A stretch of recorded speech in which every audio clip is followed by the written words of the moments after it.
नमस्कार, आप देख रहे हैं ग्रेटर जम्मू और मैं हूं आपके साथ नीतू सिंह। आज असेंबली इलेक्शन का थर्ड फेज है। जम्मू खित्ते में लगभग 40 सीटों पर आज चुनाव जो है वो होगा और ऐसे में आज जो प्रत्याशी है उसके जीत का सेहरा जो है लोगों के हाथ में है। अब जनता जनार्दन किसके माथे पर जीत का सेहरा पहनाती है ये तो आने वाले समय में ही पता चलेगा। लेकिन जम्मू खित्ते की अगर बात करें तो यहाँ पर 40 सीटों पर आज चुनाव होने जा रहा है और इस सीट पर हर एक सीट पर सबसे ज्यादा नजर जो है वो बनी रहेगी, क्योंकि इन्हीं सीटों पर जो है देखा जाएगा कि सरकार किसके जो है पाले में आती है। तो आइए, इस समय मौजूद है रमन भल्ला, कांग्रेस के वरिष्ठ नेता, उनसे बातचीत करते हैं जो अभी यहाँ पर अपना वोट कास्ट करने के लिए पहुंचे हैं। गठबंधन की सरकार बनने के लिए जा रही है। अब ये पाला छोड़ दो, वो चला गया था दौर कि जो गुमराह करते थे। प्रधानमंत्री भी यहाँ पे भाषण करने के लिए आते हैं तो भाषण में उनका जम्मू कश्मीर का दुख दिखाई नहीं दे रहा। नौजवानों के रोजगार की बातें यहाँ पे नहीं हुई हैं और गरीबों की पेंशनें बंद करके रेफ्यूजियों को पैकेज जो डिफरेंशियल पैकेज देना था उसका जिक्र कहीं पे नहीं हुआ। हवाई बातें यहाँ पे और जम्मू कश्मीर का जो लोग हैं उनके भाषणों से उब चुके हैं। अब उनका कहीं पे भी पकड़ यहाँ पे दिखाई नहीं दे रही। वाल्मीकि समाज कहीं मुकाबले की बात नहीं है। वाल्मीकि समाज आज काफी खुश नजर आ रहा है क्योंकि लंबे अंतराल के बाद अब उन्हें वोट कास्ट करने का हक भी मिला है। नहीं, अच्छी बात है, उसको तो हम भी यहाँ पे देते, लेकिन 2/3 मेजॉरिटी नहीं थी।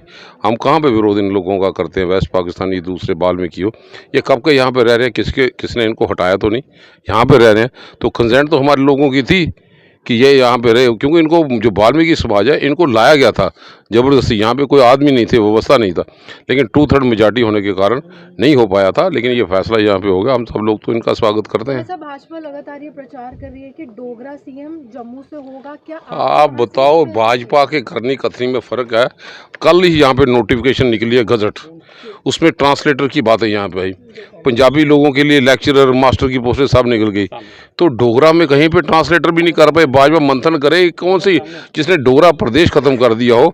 कल की गजट आप देख लो जो छाया हुई है आपके इन्फॉर्मेशन डिपार्टमेंट से, डोगरों के लिए तो कोई पोस्ट ही नहीं, वहाँ पे ट्रांसलेटर ही नहीं हुई है ये कर पाए। तो जब इनको ये पता चलेगा कि डोगरे को ये इन्होंने इस्तेमाल यहाँ पे किया और उनकी ज़मीन को, उनकी गर्दौरी ख़त्म करके बाहर के लोगों को यहाँ पे दी हैं, तो कहाँ पे उनकी बातें को सीरियस ले। कॉन्फ्रेंस और कांग्रेस का जो अलायंस है, जिस तरह से आप लोग कह रहे हैं कि हम बहुमत का आंकड़ा छुएंगे, क्या कांग्रेस से कोई नेता सीएम की कुर्सी तक पहुंचेगा? ये जब चुनाव हो जाए, सब कुछ लोग बन जाए, सीएलपी लीडर बन पाए, ये प्रतिक्रिया होती है। सर, डिलिमिटेशन के बाद जिस तरह से आपकी सीट जो है अब आरसपुरा हो गई है, तो कुछ फर्क है? कोई फ़र्क नहीं, लोगों ने बड़ा प्यार से हमें समर्थन यहाँ पे दिया, आशीर्वाद दिया। लेकिन मैं जाती तौर पे कि आरसपुरे वाले लोगों के साथ भाजपा ने इंसाफ यहाँ पे नहीं किया। उनकी सीट सेपरेट, जम्मू ज़िले में कोई सीट बढ़ा नहीं पाए भाजपा। छाती तो 56 इंच की दिखाते हैं। आज लोगों को पता चला कि छाती जो है वो रमन भल्ला की है, जो 112 इंच की लेके चूमूंगा और लोगों की हक की बातें करता है। लेकिन वो जो मोदी है तो मुमकिन है, वो फैक्टर दिख रहा है इस बार आपको इलेक्शन में? मुमकिन नहीं है, वो 400 का आंकड़ा पार करके 300 भी नहीं कर पाए, 240 बैसाखियों के सारे में। जिस दिन महाराष्ट्र की सरकार यहाँ पे बने भी, आप देखेंगे प्रधानमंत्री मोदी नहीं होगा। लेकिन बीजेपी ये कहती है कि 50 का आंकड़ा वो जो है जम्मू कश्मीर से पार। आप बताएं, जिसके पास 90 कैंडिडेट खड़ा करने के लिए नहीं है, पार्लियामेंट में चुनाव करने के लिए 2 से ज़्यादा आदमी नहीं है, दूसरे लोगों को सपोर्ट करते हैं, तो कहाँ पे 50 का आंकड़ा पार करेंगे? ये इसलिए कहाँ से रात को भी सपने देखते दिन को भी सपने देखना शुरू हो गए कि जिन लोगों के रोज़गार छीन लें, 2014 के बाद रिक्रूटमेंट स्कैम दिए हों, बुज़ुर्गों की पेंशन बंद की हो, विधवाओं की पेंशन बंद की हो, आशा वर्कर्स का ऑनरेरियम ना बढ़ा पाएँ, कैजुअल लेबर को रेगुलराइज यहाँ पे ये लोग ना कर पाएँ, तो हर जगह पे स्मार्ट मीटर लगा के लोगों का खून इतना चूसा है कि लोग अब माफ़ करने वाले नहीं हैं। देहातों में हो या जम्मू शहरों में हो, हमारी ज़मीन, हमारा पानी, हमारे रिसोर्सेज और हम ही पे बिजली महंगी करके थोपी जाए। लोगों की पेइंग कैपेसिटी नहीं है, ये उनको पता नहीं चला। रोज़गार कहीं नहीं है। 3 साल 4 साल हो गए हमारी रियासत के ख़जाने से पूरी दुनिया के चक्कर लगा के आए हैं बाहरी इन्वेस्टर। कौन सा इन्वेस्टर जम्मू में आया है कि यहाँ पर हम लोगों को प्राइवेट जॉब भी दे पाएँ?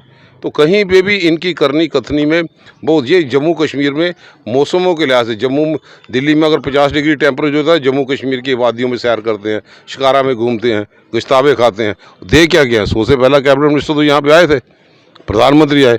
इनको पता है कि जम्मू कश्मीर में 25 आदमी भेजे थे, वो सारे निकम्मे साबित हुए हैं। तभी तो प्रधानमंत्री को 4 चक्कर लगाने पड़ रहे हैं। बदले में मिलेगा क्या, वो आप 8 तारीख का इंतजार करें। लेकिन खड़गे साहब का बयान है कि कांग्रेस अगर सत्ता में आती है तो अगर की बात ही ना करो आप, यकीन है, उन्होंने खुद कहा, ये उनका बयान। हाँ, सत्ता में आएगी, पक्का आएगी। आप बेफिक्र रहिए। जम्मू कश्मीर को जो ज़ख्म यहाँ पे दिए हैं उनको सामाजिक कार्यकर्ताओं की ज़रूरत, जो मरहम लगाए, जिन्होंने ज़ख्म दिए और चुनाव कराने से डरते हैं, म्यूनसिपैलिटी के चुनाव से डरते हैं, पंचायतों के चुनाव से डरते हैं। स्मार्ट मीटर को रात को भी इनको सपने में आता है, स्मार्ट मीटर घूमता हुआ तो इनकी नींद उड़ जाती है। ये लोग वेंटिलेटर पे हैं, जिंदा लाशें बने हैं, आत्मा से मर चुके हैं। जो बुजुर्गों की पेंशन बंद करे। तो जिस तरह से आपने देखा यहाँ पर जो है कांग्रेस के कार्यकर्ता, वरिष्ठ नेता रमन भल्ला, जिस तरह से उनका ये मानना है कि आज के इलेक्शन के बाद जो है इनकी जो सरकार है वो सत्ता में आएगी और फिर लोगों को जो मसले मसाइल है वो कांग्रेस ही हल करेगी। क्या कुछ कहना चाहते हैं आप इस वीडियो के बारे में? कमेंट सेक्शन में अपनी राय रखिएगा और असेंबली चुनाव के जो भी रिजल्ट हैं उसके लिए जुड़े रहिएगा ग्रेटर जम्मू के साथ। कैमरामैन अजय जाड़ू के साथ मैं नीतू सिंह, ग्रेटर जम्मू के लिए। धन्यवाद।